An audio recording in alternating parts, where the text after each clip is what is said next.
अस्सलाम वालेकुम। आप देख रहे हैं प्रोग्राम खबर ये है। मैं हूं शाजिया ज़िशान। प्रोग्राम में मेरे साथ हैं सईद काजी और इस्लामाबाद से हमारे साथ है रऊफ क्लासरा।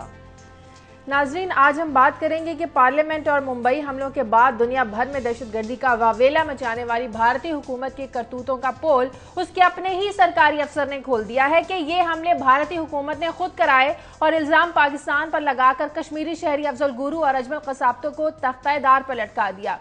क्या भारत का ये रवैया रियासती दहशतगर्दी की बदतरीन मिसाल नहीं है? क्या आलमी बिरादरी को इसका नोटिस नहीं लेना चाहिए? और ऐसे इंकशाफात के बाद क्या पाकिस्तान और भारत की दोस्ती पर एक सवालिया निशान नहीं लग जाता? आज हम इस पर बात करेंगे और साथ ही हम बात करेंगे कि सार रफ्तार में लोड शेडिंग ना करने के दावे धरे के धरे ही रह गए। मुल्तान, फैसलाबाद, शेखुपुरा, डेरा इस्माइल खान और डेरा गाजी खान समेत मुख्तलिफ शहरों में रोजादार एहतजाज और मुजाहरे करते रहे और उधर खैबर पख्तूनख्वा हुकूमत ने भी एहतजाज और मुजाहरों की कॉल दे दी। आखिर इस कदर नाकामी और नाअहली का जिम्मेदार कौन है जो रमजानुल मुबारक में भी लोगों को सिर्फ सहर और अफ्तार और तरावी में रिलीफ ही नहीं दे पा रहा? आज हम इस पर बात करेंगे। बड़ी दो अहम खबरें आज हमारे पास ये जिन पर हमने बात करनी है, लेकिन इसके साथ साथ क्लासा साहब और कायसा भी हमारे साथ खबरें शेयर करेंगे। जी कायसा। शाजिया, एक तो बिल्कुल हालिया रिपोर्ट आई है और इस रिपोर्ट में वर्ल्ड बैंक भी है, यूनिसेफ भी है, STPI भी है और बहुत बड़े और लंदन स्कूल ऑफ इकोनॉमिक्स भी है। ये ख़ास तौर पे सिंध के बारे में है कि जहाँ पे अब जो पावर्टी है और जो फूड इनसिक्योरिटी है उसने एपिडेमिक प्रोपोर्शन, जो एक वबा की सूरत बन गई है, वो क्यों है। फिर इसमें उन्होंने बड़े जो बसीरत अफरोज़ फिगर्स दिए हैं कि जहालत का क्या ताल्लुक है, जो है बच्चों के स्टैंडर्ड ग्रोथ का बहुत बड़ा इशू है कि बच्चों की परवरिश ही नहीं हो पा रही, उनके जिस्म के आज़ा और उनकी नशोनुमा ही नहीं हो पाती। तो ये क्या है? और फिर ये वो जगह है जहाँ पे तकरीबन 14 मिलियन एकड़ जो है कल्टिवेबल लैंड है, और क्यों है ये ऐसा, इस पे बात करेंगे। और फिर सेकेंडली एक और भी बड़ी दिलचस्प खबर है कि अब आप जानते हैं कि दुबई में रिहाइश पजीर हैं आमतौर पर जो जुल्फ़िकार मिर्ज़ा हैं, तो वो लंदन क्यों गए हैं? फिर इससे पहले सदर साहब भी दुबई गए थे। तो एक कुछ कहानियाँ आजकल आप जानती हैं कि सोशल मीडिया भी बड़ा एक्टिव है, तो उस पर ये क्या कहानियाँ चल रही हैं, वो क्या गए हैं और सुना है कि वो स्कॉटलैंड यार्ड से मिलने गए हैं। तो ये इशू क्या है, इस पर थोड़ी रोशनी डालेंगे। ठीक है, क्लासा साहब के पास चलते हैं। जी क्लासा साहब, क्या लेके आए इस नए हफ्ते के आगाज पर नाजरीन के लिए? अच्छा जी, एक तो हम ये स्टोरी फॉलो कर रहे हैं और बड़ी इंपॉर्टेंट स्टोरी है, वो है नंदीपुर पावर प्रोजेक्ट जो फैलता जा रहा है और इसमें मज़ीद सनसनीखेज़ी एक तरह की आती जा रही है। अब इसमें वज़ीर-ए-आज़म नवाज शरीफ साहब भी कूद पड़े हैं और उन्होंने हुक्म दे दिया कि तीन दिन के अंदर अंदर इसकी तहकीकात करके मुझे बताई जाए कि नंदीपुर पावर प्रोजेक्ट में ये 15 से 17 अरब रुपए जो आ रहे हैं, स्कैंडल की बात हो रही है कि ये किसकी जेब में जाने वाले, मुझे इन्फॉर्म किया जाए और हम आपको इसकी अंदरूनी कहानी बताएंगे कि ये जो मामला फैलता जा रहा है इसमें कौन कौन से मज़ीद प्लेयर्स जो हैं तो उनके नाम आने के अंदेशा है। और सबसे बड़ी अहम बात यह है कि इतना बड़ा प्रोजेक्ट है, अब 57 बिलियन रुपीज़ एग्री कर रहे हैं, कोई होमवर्क नहीं किया गया था, कहीं पे किसी लेवल पे कंसल्टेशन नहीं की गई थी और इतनी जल्दी में ये जो काम किया जा रहा था, इससे ये जल्दी का फ़ायदा किसको होगा, इस पे बात करेंगे। और दूसरा कुछ एक एक्सक्लूसिव स्टोरी शेयर करने के, जब भी ये वज़ीर-ए-आज़म नवाज शरीफ साहब चाइना गए थे तो वहाँ पे चाइनीज़ हुकाम ने पाकिस्तान के साथ कुछ मामलात उठाए कि हमें बलूचिस्तान और सिंध में जो हमारे प्रोजेक्ट्स हैं, हमें वहाँ पे लोकल आबादी कुछ मसाइल पैदा कर रही है। तो हुकूमत पाकिस्तान की तरफ से उनको क्या मशवरे दिए गए हैं कि आपने लोकल आबादी को कैसे डील करना है, टैकल करना है, वो भी अंदर की कहानी हम आपको बताएंगे। ठीक है, लेकिन क्लासा साहब सबसे पहले बात करते हैं भारतीय हुकूमत के रवैये की, जिनकी करतूतों का जो पोल है वो उनके अपने ही भारतीय अफसर ने खोल दिया है। क्लासा साहब, पहले अपने ही लोगों को मारना, उनकी जान लेना, फिर पाकिस्तान पर इल्ज़ाम लगाना, इसे भारत की कमज़ोरी कहें, बुज़दिली कहें कि भारत का जो अपना अंदरूनी खिल्फ़शार है इस पर जो काबू नहीं पाया जाता और मलबा पाकिस्तान पर डाल दिया जाता है, क्या कहेंगे आप? अच्छा, इसमें दो चीज़ें बड़ी इंपॉर्टेंट है। एक तो इस तरह का इंकशाफ आना, ये मेरा ख्याल है बहुत बड़ा आई ओपनिंग है, खुद भारतीय मीडिया इसको इस पे ले देकर। इससे पहले आपको याद होगा समझौता एक्सप्रेस पे भी अटैक हुए तो उस पर भी इनिशियली तो यही कहा गया था कि पाकिस्तान की तरफ से हमला किया गया है और बाद में उन्हीं के अफसर थे जिन्होंने कहा था कि नहीं, ये जो अटैक किया था हिंदू एक्सट्रीमिस्ट थे, उन्होंने किया था। अब इसमें दो बड़ी इंटरेस्टिंग चीज़ें, एक तो ये स्टैंड है जो हम लेंगे, आपके इंट्रो से भी लग रहा है कि ये देखें कि ये हुकूमतें खुद कराती हैं और उसके बाद उनके अपने कुछ डिजायर्ड उनके ऑब्जेक्टिव्स होते हैं, ये भारतीय ऑफिसर कह रहे हैं, किसी भी हद तक जा सकते हैं। बिल्कुल वो कह रहे हैं, हम उन्हीं की स्टेटमेंट पे बात उसी पे आ रहा हूँ। नहीं, मैं उसी पे आ रहा हूँ, मैं उसी पे बात करूँ कि 2-3 इसकी इंटरप्रिटेशन की जाती हैं। एक चीज़ हमें अप्रिशिएट करनी चाहिए जो पाकिस्तान में बहुत कम की जाती है, और जब समझौता एक्सप्रेस पे अटैक की बात हुई थी और उस पर भी उनके भारतीय अफसरों ने ही ये चीज़ एक्सपोज की की थी कि कुछ हमारे एलिमेंट्स हैं, हम इस चीज़ को अप्रिशिएट नहीं करते कि कम अज़ कम कोई ना कोई वहाँ पे सिस्टम मौजूद है, वहाँ पे कुछ अच्छे अफसरान मौजूद हैं जो सिर्फ पाकिस्तान दुश्मनी में ही एक लाइन लेके नहीं चलते। उनमें इतनी जुर्रत है, वो कह सकते हैं कि सर हमारी हुकूमत जो थी इसमें फलां फलां जगहों पे इन्वॉल्व थी, हालांकि उस पर चुप भी रहा जा सकता था, उनको चुप कराया भी जा सकता था। पाकिस्तान में इस तरह की रिवायत हमें नहीं मिलती। ये भारत की डेमोक्रेसी को आप उसको दें, उसको आप ये क्रेडिट दें, उनके मीडिया को अगर ये किसी हद तक हम मिलना चाहिए कि वो भी इसको लेकर चलता है, नेशनल इंटरेस्ट के नाम पे चुप नहीं कर जाता। इसलिए मैं तो इसको बड़ी पॉजिटिव चीज़ समझता हूँ कि उनके अपने अफसरों ने, जो बड़े अहम उनके ऑफिसर हैं, उन्होंने इसकी इन्वेस्टिगेशन की है। इन्वेस्टिगेशन के बाद बाकायदा तौर पर उन्होंने मीडिया से भी कुछ, जो मैं अभी सुबह भी इन चीज़ों को देख रहा था, उन्होंने बात भी की है, स्टैंड पर भी कायम है। सो ये अब इसको हम दोनों अंदाज में देख सकते हैं कि एक लेवल पर हुकूमतें किस ये बुरे तरीके से अपने हमसाया मुल्कों को इन्वॉल्व करने की कोशिश करती हैं, जैसे कि पाकिस्तान के केस में किया जाता है। और दूसरा ये है कि उनका इंटरनल सिस्टम जो है इन्वेस्टिगेशन का, वो कितना पावरफुल है, कितना स्ट्रांग है कि एक अफसर अपनी फाइंडिंग के साथ आता, चाहे समझौता एक्सप्रेस में था, अगेन एक भारतीय अफसर थे जिसने ये एक्सपोज किया था कि इसमें पाकिस्तान से ज्यादा हमारा लोकल हैंड है। अब वो कह रहे हैं नहीं, पार्लियामेंट पे और जो उस मुंबई अटैक्स हुए थे उसमें भी हुकूमत खुद इन्वॉल्व है। तो मैं तो इसको अप्रिशिएट भी करूंगा। यहाँ पे एक चीज मुझे यकीनन कंफ्यूज कर रही है, जो मेरा ख्याल काजी साहब से उस पर जरूर आप पूछिएगा, अगर इसमें उनकी अपनी हुकूमतें इन्वॉल्व हैं, जो उनके अपने ऑफिसर्स भी कह रहे हैं, तो फिर पाकिस्तान के लोकल वहाँ पे शहरी जो हैं जिनको हमने गिरफ्तार किया, हमारे पास गिरफ्तारियां हुई हैं और भारतीय कहते हैं हमारे पास एविडेंसेज हैं, ये फरीदकोट की बात अजमल कसाब का आया। नहीं, खामोश के अलावा मुझे ये है कि जब अजमल कसाब को मौका मिला था अदालत में जाने का, कोर्ट में बैठ के बयान देने का, इन्वेस्टिगेशन हो रही थी, तो ये बयान उन्होंने क्यों नहीं दिए थे, क्यों एविडेंसेज उन्होंने पेश नहीं किए गए थे कि मुझे आगे विक्टिम बनाया जा रहा है। सो ये थोड़ी सी कंफ्यूजन है जो मैं समझता हूँ आने वाले दिनों में यकीनन इसको अनअर्थ करने की जरूरत है। लेकिन मुझे एक ब्रेक लेनी है, ब्रेक के बाद नाज़रीन वापस आते हैं।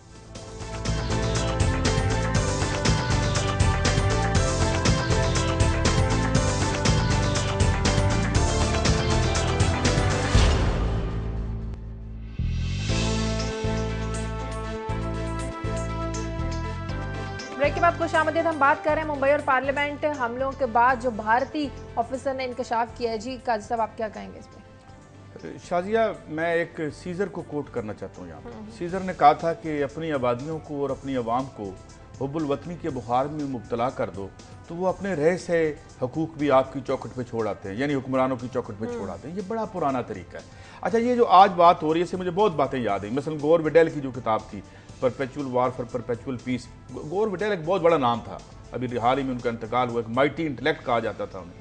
तो उन्होंने जो किताब लिखी, उन्होंने 9/11 पे इतने सवालिया निशान डाल दिए। ओक्लाहोमा की बिल्डिंग जो थी उस पर उन्होंने रियासती इदारों की जो है उसकी बात की। हमें नहीं पता, I am not given to the conspiracy theories, लेकिन मैं जिन लोगों की बात करूँ, बस ये एक जिम्मेदार अफसर है भाई, अगर ये इस तरह से बात करें तो इस पर सेडिशन का पर्चा हो सकता है कि भाई ये तुम क्या कर रहे हो, स्टेट सीक्रेट बता रहे हो, क्या कर रहे हो, जिसने इतनी बड़ी बात कर दी। इसी बात ये होगी, बात ये होगी। अच्छा, अब ये बात रहेगी कि जी देखो बात, ये बड़े नाइब से लोग होते, पूरा कसाब का एक छपा था, एक पूरा प्रोफाइल, और भी वो घर से कैसे निकला, उसके कोई तालीमी बैकग्राउंड नहीं थी, उसे पता नहीं किस। और फिर मुझे ये बताएं, ये जो अभी हमने पेशावर के, मैं प्रेस क्लब के बाहर जब धमाका कुछ अर्सा पहले हुआ था, तो बंदा आया, उसने आके दबा के मार दिया अपने आप को, तो क्या कहेंगे आप उसको? तो उनको ब्रेन वॉश भी किया जा सकता है, फिर वो उनकी कस्टडी में है, जो मर्जी कहलवा ले उनसे, उसे वो क्या कह रहे थे क्या नहीं कह रहे थे। मगर बात ये है कि ये जो वाक़या हुआ, बॉम्बे का वाक़या हो गया या समझौता एक्सप्रेस का वाक़या हो गया, कभी इंडिया ने जिक्र किया है कि उसके रेड कॉरिडोर में क्या हो रहा है, जहां पे कारपोरेटाइजेशन ऑफ इकोनॉमी जो है वो किस तरीके से लोगों को बर्बाद करी, और तकरीबन 40% हिस्सा वहां पे इतनी बड़ी इंसर्जेंसी है। अभी पिछले दिनों में कांग्रेस के लीडर मारे गए, वहां पे उनके पुलिस वाले मारे गए, फौज को कुछ अर्सा पहले उन्होंने कहा था कि जाए यहाँ ठीक करें, उन्होंने कहा भाई ये हमारा काम नहीं, आप खुद ठीक करें, तो फौज भी वहां अंदर नहीं जाती। तो बात यह है कि बेसिकली ये टेररिज्म जो है किसी हद तक एक पॉलिसी बना दी इन्होंने, इसके खिलाफ कवानीन को बनाना था, अब कवानीन बना दिए। अच्छा, इसी तरह वो जो पैट्रियट एक्ट आया अमेरिका में, वो इसके बाद ही पैट्रियट एक्ट आया इसके बाद। तो मुझे ये लगता है कि ये जो दहशतगर्दी की आग है, इसके सुलगाए रखना बात बड़ी ताकतों के बड़े मफाद में लगता है मुझे। क्लासा साहब, फिर इन सबूतों की क्या अहमियत रह जाती है जो अजमल कसाब के खिलाफ दिए गए? ज़ाहिर उसको फिर फांसी भी दे दी गई, अफजल गुरु के खिलाफ जो दिए गए उसको फांसी दे दी गई, फिर उन सबूतों की अहमियत क्या रह जाती है? हो सकता है कि भारत ने उन्हें भी इस्तेमाल किया हो। शाहजहां, ये वही बात हो रही है कि ये बहुत कंफ्यूजिंग सिचुएशन है। इस पे अभी तक भारतीय हुकूमत का कोई ऐसा सच कोई बयान सामने नहीं आया, क्लैरिफिकेशन नहीं है, उनका एडमिशन सामने नहीं आया। और जो चीज़ मुझे ज़्यादा कंफ्यूज कर रही है, पाकिस्तान में कुछ ग्रुप्स हैं, इन्होंने उस वक्त, आपको याद होगा, अभी ऑन रिकॉर्ड भी मौजूद है, अखबारात की कटिंग भी मौजूद है, कुछ ग्रुप्स ने इसकी जिम्मेदारी भी कबूल की थी कि हमने वहाँ पे पार्लियामेंट पे अटैक कराए, जिसके बाद पाकिस्तान और भारत के ये ताल्लुकात जो हैं वो बहुत कशीदा हो गए। लिहाजा देखना ये होगा कि अगर आज भारतीय अफीसर ये कह रहे हैं कि हमारा एक तरह इंटरनल काम था, तो जो पाकिस्तान में मौजूद ग्रुप्स है उन्होंने क्यों जिम्मेदारी कबूल कर ली, या आप ये कहना चाहते हैं अपना प्रोफाइल हाई करने के लिए उन्होंने कहा जी हमने काम करवाया। लिहाजा ये एक तरह इंपॉर्टेंट उसमें आज चीज़ सामने आती है। एक और बात, अभी उनकी ब्रूस राइडल की किताब आई थी जो हमने यहाँ डिस्कस भी की थी अपने प्रोग्राम में, आपको याद हो कि ब्रूस राइडल ने उसमें एक और बड़ा इंटरेस्टिंग उसने इंकशाफ किया है। उनका कहना है कि जब मैं वहाँ पे भारत में गया तो कुछ रा के अफसरों ने मेरे साथ एक बातों में उन्होंने ये राज एक तरह उन्होंने वो अफशा किया कि पाकिस्तान में जो ओजडी कैंप हुआ था, जो ब्लास्ट हुए थे, और जो आज तक हम समझते हैं शायद पाकिस्तान का इंटरनल काम था और हमारी अपनी एजेंसीज ने उनसे अमेरिका से बचने के लिए, हिसाबों किताब से बचने के लिए कितने वेपन्स आए, एम्यूनेशन आया, शायद हमने खुद भी उसको ब्लास्ट करवाए थे। तो रा के अफसरों ने ब्रूस राइडल को बताया था नहीं जनाब कि यह काम भी हमने किया था। तो मेरा ख्याल है वो रा ने भी उसी तरह का क्रेडिट लेने की कोशिश की थी इस काम की, जैसे कि हमारे कुछ ग्रुप्स ने या भारतीय पार्लियामेंट पे अटैक करने की जिम्मेदारी कबूल की थी कि हमने करवाया है। सो ये भी मुमकिन है रा के अफसर ये कहना चाहते हो कि हम भी इतने हम निकम्मे नहीं है, नलायक नहीं है, सो इतना बड़ा वाकया हुआ है पाकिस्तान में, हम उसकी जिम्मेदारी कबूल कर लेते। अगरचे बहुत सारे हमारे जो इंटरनल हमारे उसमें सीक्रेट एजेंसीज के अफसरान थे वो बारहा कहते रहे हैं कि गलती से हुआ, वहाँ से कुछ क्रेट्स जिनमें बम थे, एम्यूनेशन थे, वो गिर पड़े थे, उसके बाद आग लग गई थी, ब्लास्ट हुए थे। लेकिन रा ने इसका क्रेडिट लिया है, जो ब्रूस राइडल की किताब बकायदा मैं कोट कर रहा हूँ कि नहीं ये रा का काम था। इससे एक और बड़ी एक डेंजरस सिचुएशन डेवलप होती नजर आ रही है। दोनों मुल्कों की बदकिस्मती देखें कि प्रॉक्सी वार जो हैं, चाहे वो पाकिस्तान में हो, अगर ये रा ने काम करवाया था, ओजडी कैंप को ब्लास्ट करवाया था, तो उसमें कितने इनोसेंट लोग रावलपिंडी, इस्लामाबाद में मारे गए थे और उनका हाथ था। और अगर पाकिस्तान से कुछ ग्रुप्स ने जाके मुंबई में अटैक कराए, अकॉर्डिंग टू जो इनिशियल रिपोर्ट्स आई थी, तो कितने वहां पे इनोसेंट लोग मारे गए थे। अब उसके बिल्कुल उलट हमारे सामने चीजें आ रही हैं, नहीं कि ये उनका इंटरनल काम था। इट्स ए वेरी मेरा ख्याल अनफॉर्चुनेट सिचुएशन है कि दो हमसाया मुल्क हैं। जो एक तस्वर है ना डीप स्टेट का, जो क्वाइट रिसेंटली और भी जरा खुल के सामने आना शुरू हो गया, तो ये जो डीप स्टेट वाला मामला है कि रियासत जो है उसकी शक्ल इस तरह से बदली है कि पहली बात तो ये कि बिग बिजनेस और रियासत एक होगी। पहले रियासत जो है एक समाज से अब समझी जाती थी एक अब ये है कि अब एक तरफ डेमोक्रेसी का भी हम खेल रहे हैं, दूसरी तरफ हमें पता चलता है कि डेमोक्रेसी के नाम पे ये एक खास वेस्टेड इंटरेस्ट है जो ऊपर आके बैठ के अब उसने परपेचुएट करना है। अब मैं इंडिया की आपको मिसाल देता हूँ। इंडिया की मिसाल ये है कि उसके बड़ा यहाँ टाउट किया गया, बड़े ग्रोथ रेट अब आ गए 5.5% पे, जिस तरह चाइना अपनी औकात में आ रहा है, ये भी वापस आ रहे हैं। ये जो कहा गया था ना यहाँ, ये जैसे डी कपलिंग कहते थे कि जी ये उठा लेगी पूरी दुनिया की मैशत को, इनकी मैशतें बुरी तरह गिर रही हैं। आपको मैं 2-3 बातें बताता हूँ। मिसाल के तौर पे पिछले साल फरवरी में तारीख इंसानी की सबसे बड़ी स्ट्राइक जो है इंडिया में हुई, जब 10 करोड़ वर्कर ने स्ट्राइक कर दी। इसी अन्ना हजारे उसके बाद हुआ, अन्ना हजारे भी उससे पहले भी हुआ और उसके बाद भी हुआ। बात यह है कि आपको याद है कि रेप का केस हुआ था।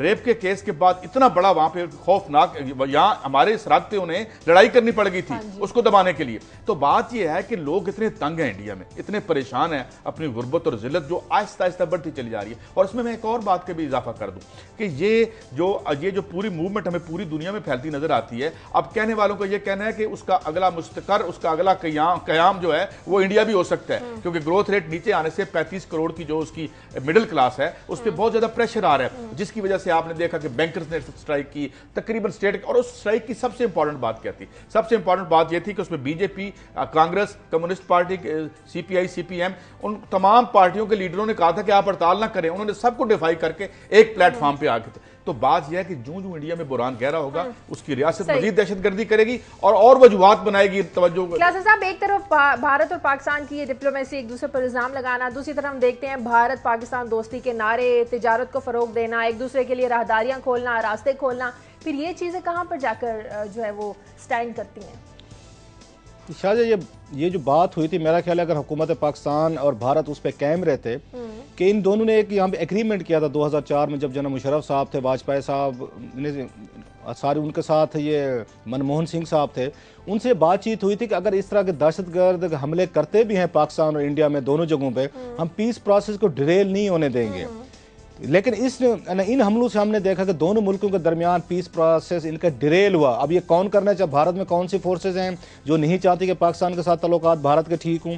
सेम ऐसे पाकिस्तान में कौन सी फोर्सेज हैं जो नहीं चाहती कि उनके साथ तल्लुकात ख़राब हों? अब वो कहते हैं कि ये हमारा इंटरनल काम था, उन्होंने 5 साल तक हमसे डलाग नहीं किया भारत ने, ये कह के कि आपने वहाँ पर बम्बे अटैक्स करवाएं। अब उनके सामने उनकी फेंडिंग आ रही, नहीं ये तो अटैक्स आपका इंटरनल काम था। तो 5 साल आपने दोनों मुल्कों के दरमियान एक दुश्मनी की एक फ़ज़ा कायम रखी है। अच्छा, सेम हमारे यहाँ से हुआ है कि अगर आपने अटैक नहीं करवाया, अगर हमारे यहाँ से लोग नहीं मुलविस थे, आपको क्या ज़रूरत पड़ी थी इतना क्लेम लेने की? अच्छा, उसके बाद एक और बड़ा अहम चीज़ आती है जो नाअहली है, मैं समझता हूँ दोनों मुल्कों के, उनकी एजेंसीज़ की कह लें या उनकी इन्वेस्टिगेशन वाली एजेंसीज की है। दोनों मुल्कों को 5 साल लग रहे हैं। पाकिस्तान ने भी उस पर इन्वेस्टिगेशन की, हमारी एजेंसीज ने की, FIA ने ये बाकायदा गिरफ्तारियां की जिनके नाम लिए गए, अभी तक वो गिरफ्तार है, ट्रायल चल रहा है।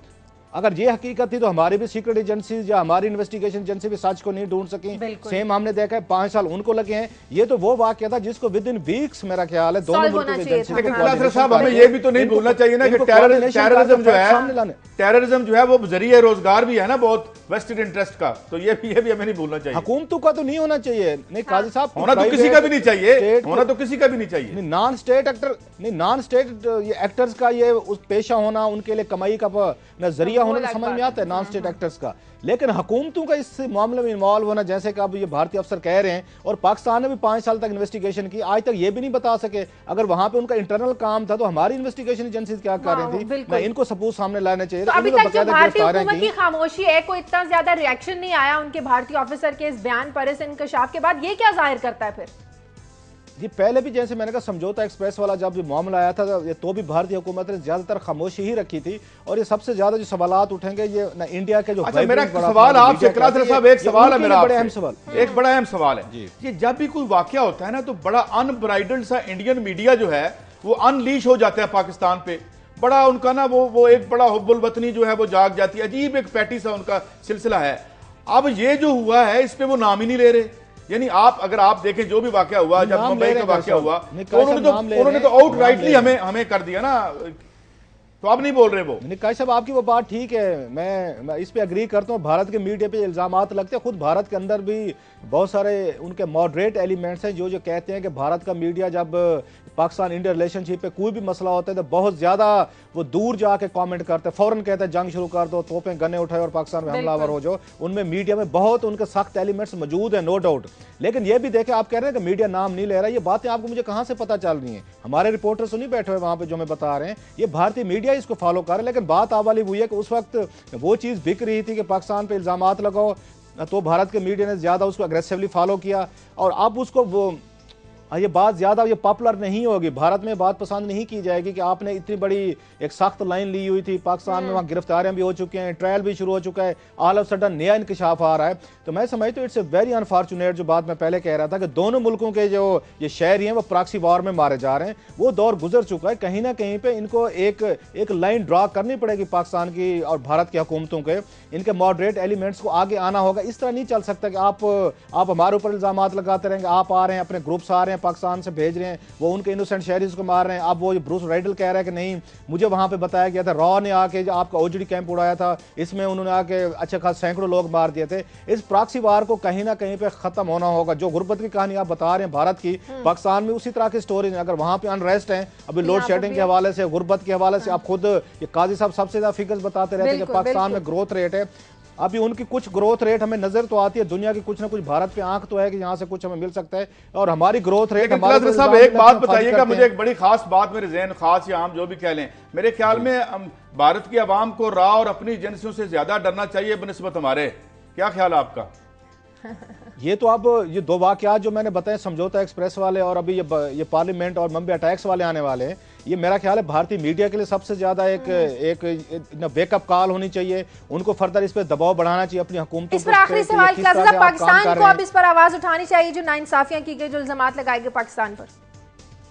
मेरा ख्याल है कि जब तक भारतीय हुकूमत का इस पे कोई वो नहीं आता, कोई इस पे ऑफिशियल वर्जन नहीं आता, उस वक्त तक पाकिस्तान को वेट करना चाहिए, क्योंकि रियासत के तल्लुकात बड़े डिफरेंट उसके होते हैं। इनको वेट करना चाहिए कि इस पे इंडियन गवर्नमेंट क्या इस पे वो बयान देते, या हमारे फॉरेन ऑफिस को बाकायदा एक डिमांड करनी चाहिए भारत से कि अब आप इस पे, क्योंकि आपने हमारे ऊपर इल्जाम लगाए हुए हैं, हमने यहाँ गिरफ्तारियां की हुई हैं, यहाँ पे ट्रायल चल रहा है, अब आप हमें ऑफिशियल पॉलिसी स्टेटमेंट दें कि वो जो इल्जाम आपके अफसर ने खुद आप पे लगे, आप उस पे क्या देते हैं, और उसके बाद ही मेरा ख्याल पाकिस्तान को रिएक्ट करना चाहिए। It also amounts to making fool of ourselves कि भाई हमने हमें बंदों को पकड़ रखा है, फिर हमने क्यों पकड़ रखा है। मुझे प्रोग्राम में एक ब्रेक लेनी है, क्योंकि हमारे लोगों ने कुछ जिम्मेदारियां यहाँ कबूल की थी, मैं इसलिए कह रहा था कि इसलिए हमारे यहाँ गिरफ्तारियां हुई हैं। ठीक है, प्रोग्राम में नाज़रीन वक्त एक ब्रेक का, ब्रेक के बाद वापस आएंगे तो बात करेंगे कि आखिर रमजान मुबारक में 2 या 3 वक्त का बोला था कि लोड शेडिंग नहीं होगी, सहर, अफ्तार और तरावी, आखिर हुकूमत ये इस वक्त भी लोगों को रिलीफ देने में नाकाम क्यों है, इस पर बात करेंगे एक ब्रेक के बाद।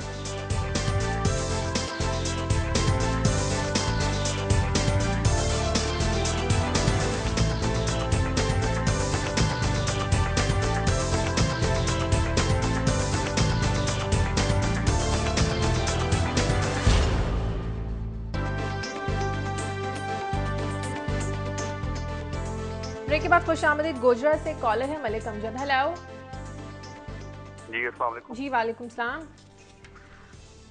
जी मलिक अमजद बात कर रहा हूँ जी गोजरा से। बोलिए।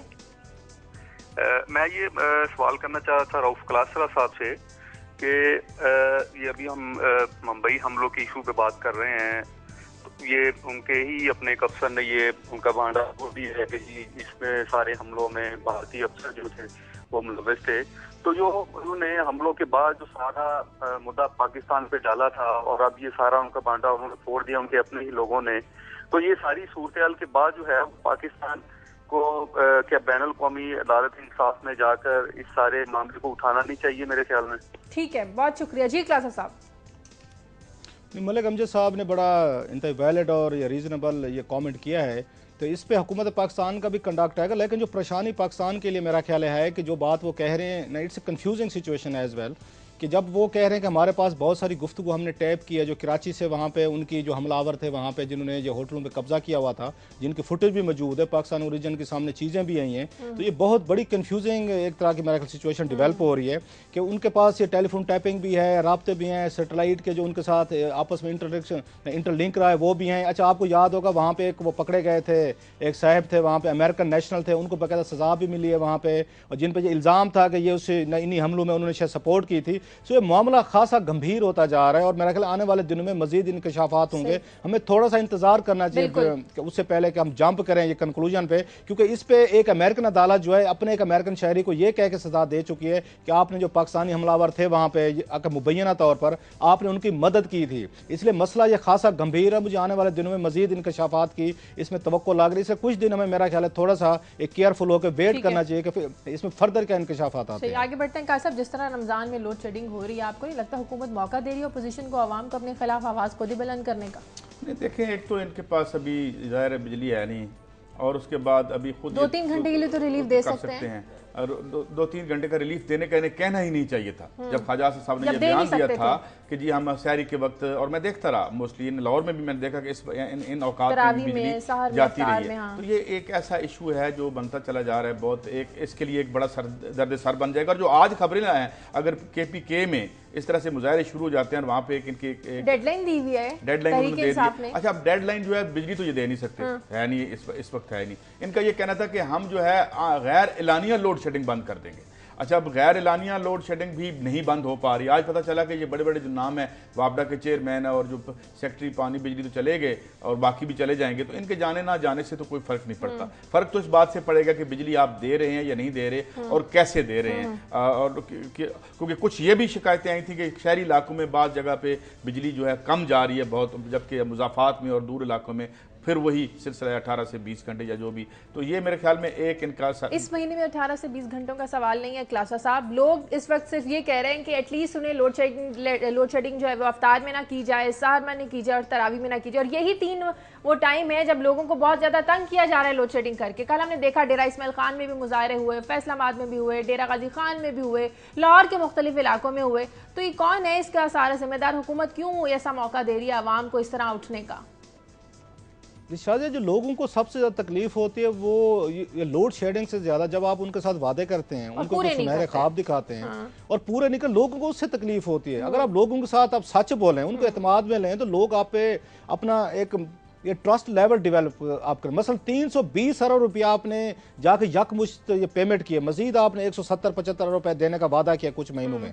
अगर 320 अरब रुपए दे के भी, आज ही मैं सुबह सवेरे एक स्टोरी देख रहा था, उसमें लिखा गया कि 320 अरब रुपए आपने दे के 1 मेगावाट बिजली भी नहीं मिली, तो ये फिर आपने किस चीज के पैसे दे दिए? बैंकों के पास अगर ये पैसा 320 अरब रुपया रख लें, आपको डेली बेसिस पे वो प्रॉफिट देते हैं, 320 अरब रुपए का जरा प्रॉफिट तो देखें, आपने उन कंपनीज को पैसे दिए, देने के बावजूद भी आपका वही लोड शेडिंग का वहीं हाल है। सो एक तो मेरा ख्याल है हुकूमत जो है, मौजूदा हुकूमत जो है, नई है, ये इसको समझ नहीं आ रही, वादे बहुत कर लिए, अब इनसे बातें कोई कहीं पे मैनेज नहीं हो रही। 320 अरब रुपया दे के भी वही आपकी सूरत हाल है, नंबर एक। दूसरा आपने आज पानी वो ये बिजली के सेक्रेटरीज है उनको बरतरफ कर दिया है, और काई साहब ठीक कह रहे हैं कि लोगों को बरतरफ करने से मसले नहीं हल होंगे। लोगों को जो आपकी टॉप ब्यूरोक्रेसी है उनको मोटिवेट करके, उनके साथ डायलॉग करके, उनकी बात सुन के, उनको जो प्रॉब्लम आ रहे हैं, और मियां नवाज शरीफ साहब चाइना में ये कह चुके हैं कि हम टॉप की ब्यूरोक्रेसी के साथ काम करने को तैयार नहीं है। वो समझते हैं ये डेड वुड्स हैं, हम नए लोग लाएंगे, यंग लोग लाएंगे, 18-19 ग्रेड के अफसरों को अब आप आके सेक्रेटरीज लगाएंगे और मर्जी का काम लेंगे, एक चीज। और दूसरा जो चीज वो कह रहे हैं केपीके वाले, उनके वो कह रहे हैं चीफ मिनिस्टर कह रहे हैं, वो लगता है शहबाज शरीफ साहब से कुछ ज्यादा ही मुतासर है। जैसे वो कहते हैं कि हर मॉडल जो है मैं शहबाज शरीफ साहब को फॉलो करेंगे और हम उन्हीं तरह की गवर्नेंस लाने की कोशिश करेंगे। तो शहबाज शरीफ साहब भी आपको याद होगा वो बैठ गए थे मीनार पाकिस्तान कैंप लगाकर बैठ गए थे। अपने कैबिनेट के साथ बैठे क्लास साहब, लोग पूछ रहे हैं, पिछले साल तो उन्हें बड़ी लोड शेडिंग याद आ रही थी, लोगों के दर्द याद आ रहे थे, आप क्यों नहीं कर रहे? आप केपीके की बारी है। मेरा ख्याल साहब, मैंने एक बात आपसे कही थी, आपको याद होगी, बारी है बैठने। एक बात मैंने आपसे कही थी कि जब तक हम 320 अरब रुपए के लोड शेडिंग खरीदते रहेंगे, we are virtually buying load shedding. हम बिजली नहीं खरीद रहे, हम नहीं जा रहे वापस रिविजिट नहीं कर रहे कि कहां पे क्या खराबी है। हम नोटों का ढेर लगा के इनको दे देते हैं ताकि हमारे बच्चे जो हैं वो पंखा जलते रहे, शाम को बिजली ना हो। एक चाइना में तो ये सारे कॉस्मेटिक खेल हो रहे हैं। एक चाइना में ब्रीफिंग दी गई, वजीर आज़म नवाज शरीफ साहब भी थे, शहबाज शरीफ साहब भी थे और बलूचिस्तान के चीफ मिनिस्टर भी थे। उसमें हम सहाफ़ियों को भी एक्सेस दी गई कि आप पीछे कुर्सियों पर बैठ जाएं, and that was very useful briefing for all of us. उसमें एक कंपनी ने बताया, दुनिया कहां से कहां पहुंच गई, एक कंपनी जिसने पावर प्रोड्यूस करती है, उन्होंने कहा कि हम दुनिया भर में 23 करोड़ लोगों को बिजली सिर्फ एक कंपनी फराहम कर रही है। जरा इमेजिन करें, हमारी आबादी 18 करोड़ है, 18 नहीं तो 20 करोड़ है, सिर्फ एक कंपनी चाइना के 5 प्रोविंसेस में, वियतनाम में, बर्मा में, 2-4 और भी नाम उन्होंने गिनवाए, जहां पे सिर्फ एक पावर कंपनी जो है वो 23 करोड़ लोगों को बिजली फराहम कर रही है। और उनसे जब ये नवाज शरीफ साहब ने बड़ा एक अच्छा सवाल पूछा कि आपके लाइन लॉसेस कितने हैं, मतलब बिजली चोरी कितनी होती है, तो वो सोच में पड़ के उन्होंने बड़ी मुश्किल से इधर उधर से कंसल्ट करके, जो उनके चीफ एग्जीक्यूटिव थे, उन्होंने नवाज शरीफ साहब को बताया कि सर शायद ये 0.1% लाइन लॉसेस होंगे। अच्छा। अंदाजा करें, बिजली चोरी, लाइन लॉसेस मीन बिजली चोरी या बिजली आपके सिस्टम में जो ज़ाया हो रही है, वो कंपनी कह रही है 0.11%, शायद वाली बात है। उन्होंने बाकायदा लफ्ज यूज किया कि हमें फिगर देखने पड़ेंगे, लेकिन हमारा गैस है। और आपको पता क्या है, जो सरकारी तौर पर बताया जाता है 22%। अब ये 22% बिजली वो है जो वहां से आपके सिस्टम से निकलती है, लोगों के घरों तक आने में ज़ाया हो जाती है, चोरी हो जाती है, वहां पे कांटा सिस्टम लग जाता है या कुंडा सिस्टम जिसको कहते हैं। दुनिया बहुत आगे बढ़ गई। नवाज शरीफ साहब ने उनको कहा इसमें जाली बिलिंग भी है सारे, इसमें आपको याद होगा जाली बिलिंग भी थी, यानी जो बिल बताए गए थे, ये लाइसेंस बताए गए थे, वो लाइसेंस थे ही नहीं, और फिर किसी ने नहीं पूछा कि वो पैसे कौन खाता रहा, ये क्या कहानी थी, या खबर गलत लगी थी। अच्छा, हमें कुछ बता देते। उन्होंने नवाज शरीफ साहब ने एक और सवाल पूछा उससे, चाइनीज कंपनी से, हम बैठे सुन रहे थे थोड़ा सा फासले पे।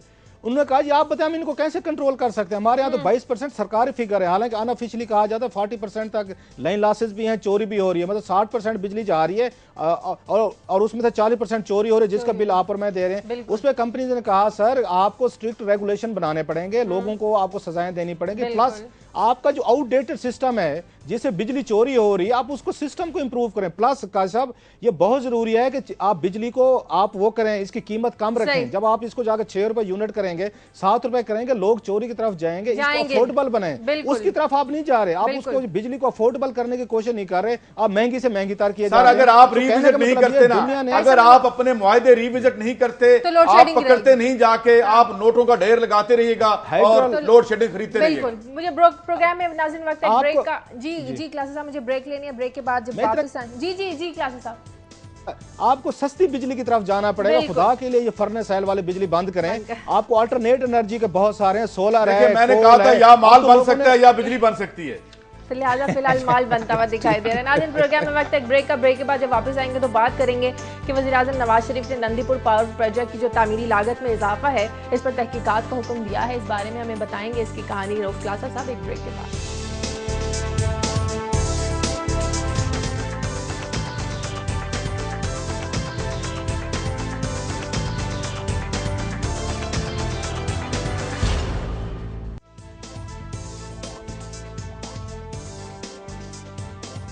ब्रेक के बाद खुश आमदीद। क्लासा साहब, क्या कहानी है 15 अरब की जो इजाफी लागत थी नंदीपुर पावर प्रोजेक्ट में, जो तहकीकात का हुक्म दे दिया गया, क्या कुछ निकलेगा इसमें से?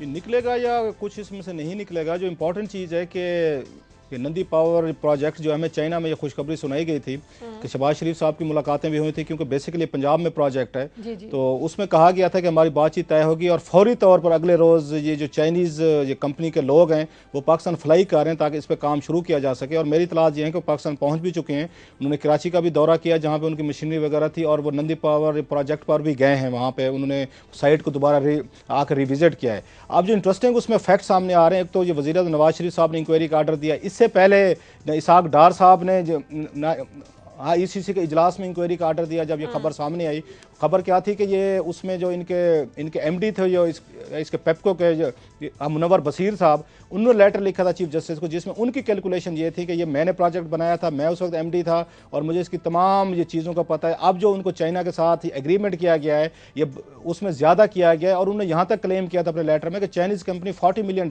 मांग रही थी एस्केलेशन, जो कि उनको $40 मिलियन देने के बजाय $124 मिलियन अदा करने की मंजूरी दी गई है। और उनका यह कहना था जो बाकी के पैसे हैं ये किसी की जेब में जा रहे हैं और प्राइवेट सेक्टर के कुछ लोग हैं जो पैसे इसमें से कमाना चाहते हैं। सो अब बैक वक्त 2-3 इंक्वायरीज इसमें चल रही हैं। एक तो इसाक डार साहब ने इंक्वायरी ऑर्डर कर दी है, एहसन इकबाल साहब को कहा कि आप हमें बताएं कि ये सब कुछ क्या हो रहा है। और बड़ी इंटरेस्टिंग चीज़ कि डार साहब पहले मंजूरी दे चुके हैं इसी में इन पैसे देने की, और उन्होंने एहसन इकबाल साहब के कहने भी पैसे वो वहाँ पर उन्होंने मंजूर किए थे। अब नवाज शरीफ साहब ने एक और इंक्वायरी रिपोर्ट ऑर्डर कर दी है और उन्होंने सेक्रेटरी प्लानिंग को कहा है। ये बड़ी इंटरेस्टिंग चीज़ है। इसाक डार साहब ने इंक्वायरी ऑर्डर की थी, एहसन इकबाल साहब को कहा था कि आप हमें बताएं।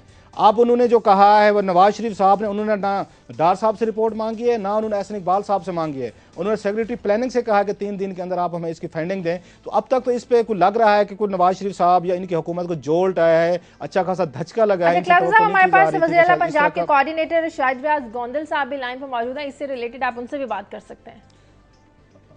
ये शाहिद रियाज गोंदल साहब हमारे साथ चाइना में मौजूद थे और नंदी पावर ये पावर जो प्रोजेक्ट है इसके बारे में खासी इनके पास मालूमात हैं। तो इसलिए मैंने आज इनसे रिक्वेस्ट की थी कि आप हमारे शो में आकर ज़रा इस पे बात करें, क्योंकि कई दिनों से एक नया स्कैंडल आया है और पंजाब में ही है, इनकी बातचीत हुई थी। तो गोंदल साहब ज़रा आप हमें बताएंगे ये जो अब उन एमडी पेप्को ने एक लेटर लिखा है चीफ जस्टिस ऑफ पाकिस्तान को, जिसमें कहा गया कि 15 बिलियन रुपीज़ जो हैं वो साइफन ऑफ किए जा रहे हैं, कुछ लोगों की जेबों में जा रहे हैं। आप इस पर क्या कहते हैं? बिस्मिल्लाहिर्रहमानिर्रहीम। क्लासर साहब, बड़ी शुक्रिया कि आपने मुझे प्रोग्राम में लिया और आप तो चाइना में मौजूद थे। जो बात आप कर रहे हैं, देखें इस पे इंक्वायरियां आपने खुद ही कहा है कि इंक्वायरियां उन्होंने ऑर्डर कर दी हैं, इसाक डार साहब ने और प्राइम मिनिस्टर साहब ने भी कर दी हैं।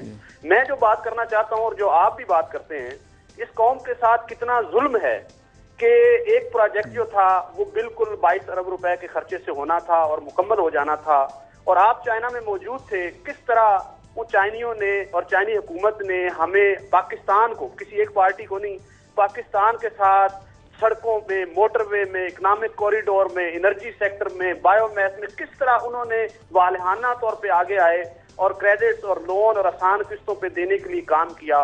और नंदीपुर पे एक ऐसी कंपनी जो बिजनेस के लिए काम करती है उसको आप 4-5 साल जलील करें और उसका सिर्फ एक लॉ मिनिस्ट्री से एक ड्राफ्ट जो है वो इशू ना होने की वजह से उसका सारी मशीन गल जाए, और उनका एक प्रोजेक्ट जो है उसका अब सालों तक एक दोस्त मुल्क जो है चाइना, उसकी कंपनियों के साथ ज्यादती की गई, तुर्क कंपनियों के साथ ज्यादती की गई, और सिर्फ अपनी लूट खसूट के लिए आज वो वाकई जो इतना ज्यादा हो गया है बिल 57 अरब रुपए का जो उसकी कॉस्ट आ रही है, ये हमारी कौम के साथ। अच्छा शाहिद साहब ये बताइए कि ये जो 15 बिलियन का किस्सा है ये तो आपकी गवर्नमेंट में हुआ, ये किधर गया, ये इसकी क्या कहानी है? मैं वही अर्ज कर रहा हूँ ना, मैं वही अर्ज कर रहा हूँ कि जुल्म ये है कि 15 को छोड़े 22 से जो 57 हुआ है वो भी जुल्म है। टोटल 1 अरब भी अगर कौम को एक ऐसा प्रोजेक्ट जिससे 425 मेगावाट बिजली आनी थी और एक ऐसे दोस्त मुल्क की कंपनी थी जिसने एक इंतहाई अच्छी प्राइस में आपको एक मौका दिया था, उसको आपने थोड़ी सी करप्शन के लिए उसकी सारी मशीनरी पोर्ट पे पली, कुछ चोरी हो गई और करप्शन तो भी आपके दौर में हुई है ना साहब।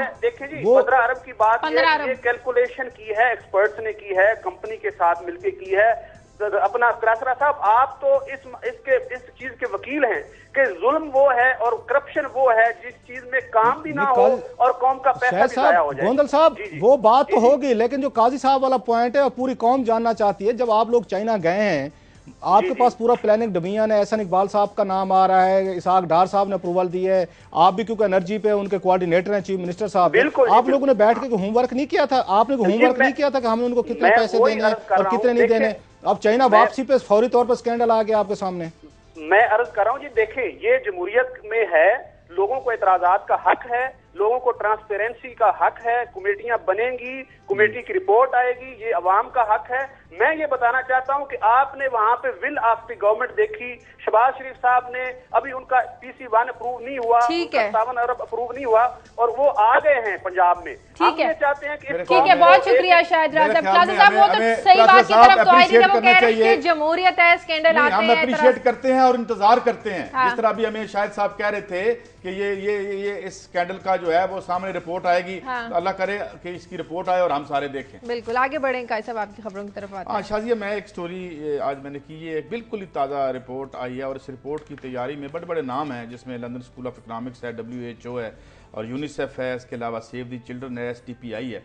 ये सिंध के बारे में है और सिंध जो है ना सिर्फ पाकिस्तान में सबसे ज़्यादा गुर्बत और पसमानदगी का शिकार है, बल्कि इस पूरे रीजन में उसकी मिसाल कहीं और नहीं मिलती। और वहाँ पे ये बताया गया है कि 71% फैमिलीज़ जो हैं वो फूड इनसिक्योर है, यानी उनके पास फूड जो है वो मुनासिब नहीं है। और फिर इसमें बाकी दर्जे हैं। इसमें जो सबसे अहम बात मैंने आज पॉइंट आउट की वो ये थी, जो रिपोर्ट ने पॉइंट आउट की, कि जहाँ माएँ बहुत ज़्यादा जाहिल हैं, बिल्कुल पढ़ी लिखी नहीं है, वहां के बच्चे जो हैं वो उनकी स्टंटेड ग्रोथ बहुत ज्यादा है, यानी उनको पता ही नहीं है कि उनको क्या खिलाना है। अव्वल तो उनके पास है भी ज्यादा नहीं खिलाने के लिए, और जो है उसको भी वो कैसे मैनेज करती हैं। और जो माँ की तालीम बेहतर होती है तो उन स्टंटेड ग्रोथ की परसेंटेज कम होती चली जाती है। आपको जैसे मैं बता चुका हूँ, स्टंटेड ग्रोथ से मुराद ये कि जब आपके खुराक मुनासिब न होने के वक्त, जब आपके आज़ान नशो नुमा करनी होती है, तो वो उस तरह से, यानी यूं समझें कि बच्चों से सीधे बुढ़ापे में चले जाने वाले लोग, तो इनकी तादाद वहाँ पे 58% के करीब हो गई है बाज़ जो सेक्शन है सोसाइटी के।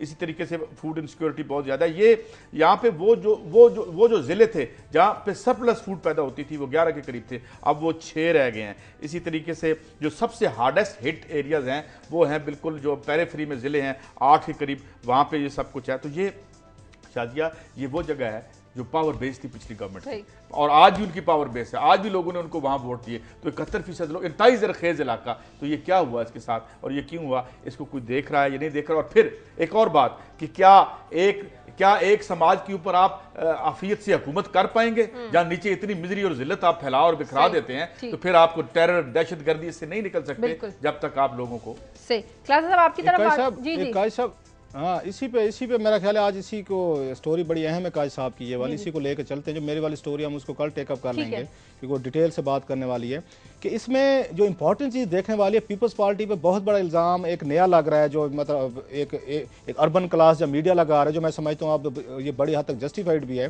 कि पीपल्स पार्टी नहीं चाहती कि जिन ये एरियाज़ में पॉकेट्स में इनका वोट है, गरीब वोट है, मजदूर वोट है, उनकी ज़िंदगी में कुछ सोशो इकनॉमिक चेंजेस आनी चाहिए। अदरवाइज़ कोई हुकूमत 5 साल रूल करे किसी सूबे पे, उसके बाद इस तरह की रिपोर्ट आनी चाहिए, आपने बिलियंस ऑफ रुपीज़ के वहाँ से वो लिए, खरबों रुपए इनको वहाँ पे NFC में मिले। अगर पिछले 5 सालों के पैसे उठाएं, जो सिंध को शेयर मिला है वो सबसे, ये पंजाब के बाद सबसे ज़्यादा शेयर सिंध को जाता है। ये पैसा किधर जा रहा है? इसका मतलब यह है कि आप अपने रूरल एरियाज़ में तरक्की चाहते ही नहीं है। वहाँ का हमारी जो एक पोलिटिकल एक ये क्लास है वहाँ सिंध की है, और जो रूलिंग क्लास है वो सिंध में भी थी, आपके मरकज़ में भी थी, तो वो नहीं चाहती कि हमारी क्लास जो है, हमारा वोटर जो है वो थोड़ा सा अपनी गुर्बत से उठ के वो बेहतर उसमें जाए जिस फिर तरह क्लासा की साहब जिंदगी वोटर मैंने ही बुरे नहीं तरीके चाहता से कि उसकी हालत बदले, वोटर खुद नहीं चाहता। वोटर के पास तो ये सेंस नहीं है। वोटर तो बेचारा आप जैसे आप कह रहे हैं उसको तो रोटी पानी के चक्कर में डाल दिया गया। ये बात सोचना तो बहुत दूर की बात है। उसके लिए एजुकेशन फराहम करना, हुकूमतें किस काम के लिए बनाई जाती है, ये लीडरशिप किस काम के लिए आती है, लोगों से वोट मांगती है। हम समझदार हैं, हम आपकी लाइफ में चेंजेस करेंगे। एक क्लास्टर साहब मैं बात करना चाहता, देखे ना तस्वुर हुक्मरानी बदल गया। पहले यहाँ क्या था कि चलो आप टैक्स लगाते हैं, महरूम आबादियों को जो है आप फैसिलिटेट करते हैं, अब वो तस्वुर ही नहीं रहा। अभी हम आज प्राइस की स्टोरी नहीं कर सके, ये ठीक कहते हैं, ये प्राइस कंट्रोल नहीं कर सकते सर। यहां जब आप अनरेगुलेटेड मार्केट्स रखेंगे और सिर्फ आपने जबानी जमा तफरीक आके टीवी पे करनी है, जिस तरह कल हमारे वजीर एक कह रहे थे पंजाब के, भाई टमाटर नहीं तो क्या हुआ, आप उसमें आप लीमू इस्तेमाल कर लें। वो मुझे याद आ गया, उन्होंने कहा भाई अगर डबल रोटी नहीं है तो आप केक इस्तेमाल कर लें। ये मुझे वो याद आ गया जो वेस्ट की एक मिसाल हम देते हैं। बात ये है कि ये बात अब इन्हें मान लेनी चाहिए कि ये नहीं कम कर सकते प्राइसेस। और जिस तरह साहब ने भी फरमाया था जी ये हमें फैसिलिटेट करने के लिए आपको प्लानिंग और प्लानिंग का रुख करना पड़ता है। आपकी प्लानिंग का रुख तो ये है कि 320 उधर दे दो, 526 उधर दे दो और हम इंतजार में बैठ रहे हैं बिजली आने कब है। सिंध की हद तक तो पीपल्स पार्टी को रिस्पांसिबिलिटी लेनी चाहिए कि इन लोगों ने बात वहीं पे आज दुख के साथ कहना पड़ता है कि पीपल्स पार्टी की एक मॉडरेट पार्टी होती थी, एक इसको लिबरल पार्टी समझा जाता था, प्रो पुअर पार्टी समझा जाता था। इन्होंने अपने लोगों के लिए कुछ नहीं कहा। छोटी सी आपको मिसाल दूं, नफीसा शाह जो हैं, ये वजीर आला की बेटी हैं, इन्होंने ह्यूमन राइट्स में जाके डॉक्टरेट की, थीसिस इनका ह्यूमन राइट्स पे है, वुमेन किलिंग पे, ऑनर किलिंग पे। उन्होंने पिछले जब से उनके वाले साहब उनके चीफ मिनिस्टर बने हैं, कोई रिपोर्ट उन्होंने फाइल नहीं की। पहले वो आपको याद होगा वो कि मैगजीन में रिपोर्टिंग करती थी, औरतों के साथ ज्यादती हो रही है, ऑनर किलिंग हो रही है, ब्ला ब्ला। उनका अपना थीसिस ह्यूमन राइट्स पे उन्होंने पिछले 10 साल से वो नहीं छपवाई किताब, अपना थीसिस नहीं छपवाया ताकि मेरी पार्टी को, मेरे जो वाले साहब के दौर में जो ज्यादतियां हो रही है वो सामने ना आए। इतने पढ़े लिखे लोग हैं नफीसा शाह जैसे, वो अपना थीसिस उसने नहीं छपाया नफीसा शाह ने अब तक। ह्यूमन राइट्स वायलेशन जो सिंध में होती हैं, ताकि उनकी हुकूमत और उनके वाले साहब की हुकूमत के एम्बैरेसमेंट ना हो, इस तरह के कंप्रोमाइजेस किए जाते हैं। क्लासेस साहब प्रोग्राम का वक्त खत्म हो गया है। काई साहब नाज़रीन कल आपके सामने दोबारा फिर हाजिर होंगे। क्लासेस की बड़ी एक अहम खबर थी कि चाइनीज़ को हिदायत दी गई है कि बलूचिस्तान और सिंध में वहाँ की जो लोकल आबादी है इसको डील कैसे किया जाए, क्योंकि वहाँ पर कुछ प्रोजेक्ट शुरू करने में उन्हें मुश्किलात पेश आ रही हैं वहाँ की आबादियों को डील करने में। इस बारे में क्लासेस साहब से हम कल ज़रूर बात करेंगे। प्रोग्राम के लिए आप हमें फीडबैक दीजिए, डील किया जाए जैसे हमारे हुक्मरान कर रहे हैं। अच्छा ठीक है। नाज़रीन प्रोग्राम के लिए आप हमें फीडबैक दीजिए। खबर@दुनिया TV.tv पर इजाज़त दीजिए। अल्लाह हाफ़िज़।